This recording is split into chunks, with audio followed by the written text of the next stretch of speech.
عدالت کے advocate general نے عدالت کو رائے دی تھی کہ حکومتوں کی جانب سے بے ہوشی کے بغیر جانوروں کو ذبح کرنے پر پابندی مسلمانوں اور یہودیوں کے مذہبی عقیدے کی خلاف ورزی ہے، لیکن عدالت نے اپنے ایڈوکیٹ جنرل کی رائے سے اختلاف کرتے ہوئے حکومتوں کو یہ پابندی عائد کرنے کی اجازت دے دی ہے، جس پر یہودیوں اور مسلمانوں نے سخت تشویش کا اظہار کرتے ہوئے اسے یورپین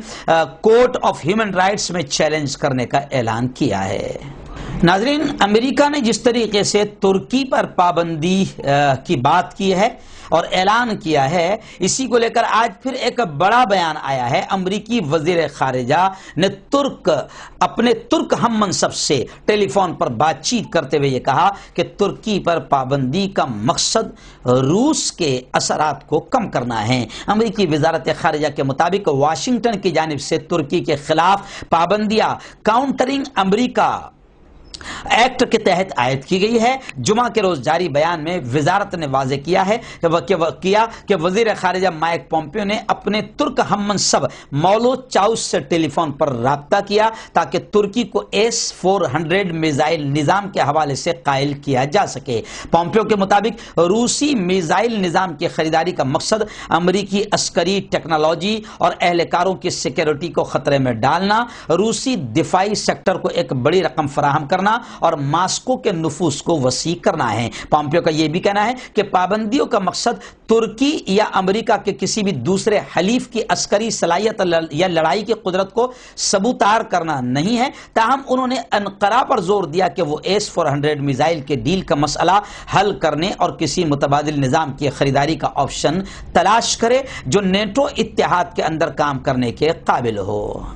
تاہم میں آپ کو بتا دوں کہ ترک وزیر خارجہ مولود چاوش نے جمعرات کے روز یہ بیان دیا تھا کہ انقرہ ترکی روس سے فضائی دفاعی نظام S-400 کی خریداری سے پیچھے نہیں ہٹے گا اور اس نظام کی خریداری کے سبب امریکہ کی جانب سے عائد کی گئی پابندیوں کا جائزہ لینے کے بعد جوابی اقدامات بھی، جوابی کارروائی بھی ضرور کرے گا۔ ناظرین، تیسری بڑی خبر اس وقت میری نگاہوں کے سامنے آ رہی ہے کہ افغانستان میں امن و امان کو قائم کرنے، قیام امن کی کوششوں کو بڑھانے اور کشیدگی، نفرتیں، تنازع اور جنگ کو ختم کرنے کے لیے کوششیں کی جا رہی ہے۔ امریکی جنرل نے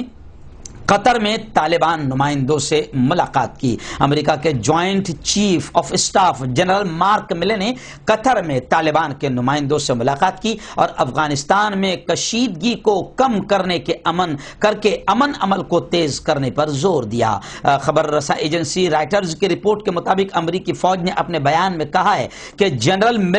مارک ملے نے ملاقات طالبان اور افغان حکومت کے درمیان مذاکرات میں 5 جنوری تک وقفے کے دوران کی۔ افغان طالبان اور حکومت 5 جنوری سے ایجنڈے پر مذاکرات جاری رکھیں گے۔ امریکی عہدیدار نے شناخت ظاہر نہ کرنے کی شرط پر بتایا کہ جنرل نے اس سے پہلے جون میں طالبان کے عہدیداروں سے ملاقات کی تھی، لیکن اس اجلاس کے حوالے سے خبر جاری نہیں کی گئی تھی۔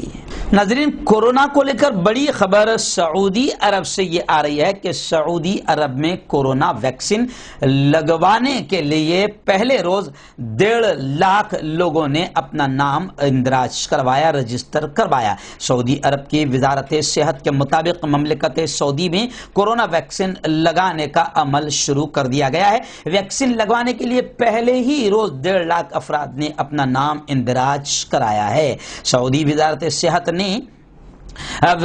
صحت کے اسسٹنٹ سیکرٹری ڈاکٹر عبداللہ اسیری نے العربیہ کو بتایا کہ کورونا وائرس سے بچاؤ کی ویکسین لگوانے کے لیے سعودی عرب میں نام لکھوائے جا رہے ہیں، اور انہوں نے کہا کہ رائے عامہ کے جائزوں سے انکشاف ہوا ہے کہ لگ بھگ 60 سے 70% سعودی اور غیر مقامی افراد ویکسین لینے کے خواہش مند ہے۔ جمعرات کو سعودی عرب نے کورونا وائرس سے بچاؤ کی ویکسین مہم کے پہلے مرحلے کا آغاز کیا، جس میں 65 سال سے زیادہ عمر کے افراد اور انتہائی خطرے کا کام کرنے والے کارکنوں کو ویکسین کا ہدف بنایا گیا ہے۔ وہیں پر بڑی خبر کورونا کو لے کر اسکاٹ لینڈ سے بھی آ رہی ہے کہ وہاں پر بھی کورونا کی دوسری لہر نے شدت اختیار کر لی ہے۔ حکومتی ہدایات پر عمل نہ کرنے پر پولیس نے 2000 شہریوں کو جرمانے کیے اور 280 کے قریب افراد کو گرفتار بھی کیا ہے۔ ناظرین بڑی خبر اس وقت یہ بھی آ رہی ہے کہ امریکہ کے جو نئے صدر منتخب ہوئے ہیں president of America Joe Biden, جی ہاں خبر یہ آ رہی ہے کہ جو بائیڈن کے ساتھ ایران نیا جوہری معاہدہ نہیں کرے گا۔ ایران نے سمجھوتے کی پیشکش کو ٹھکرا دیا۔ ایٹمی توانائی کی عالمی ایجنسی IAEA میں ایران کے مندوب کاظم نے جمعہ کے روز ایجنسی کے ڈائریکٹر